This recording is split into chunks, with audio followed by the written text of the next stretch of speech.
kai lokacin muna ganiyar mu haka kullum fa sai in dinga jin neman nake in yanka kaina da kaina in kashe kaina da kaina kai da kanka neman nake in danna kaina da kaina nake san danna kaina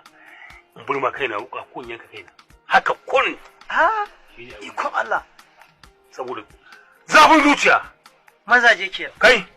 lokacin duniya ce ta sanyi lokacin muna gidan soja yan mazan jiya ba shaye-shaye da suke ba yanzu na banza ne lokacin da muka yi samartakan muka ta shan marujuwana haka muke da ta zangame miya ta kai shan tutu haka dai sai na da shida menene marijuana kuma wannan ai yaro ne wannan sai na shida shin ya ta kuma fito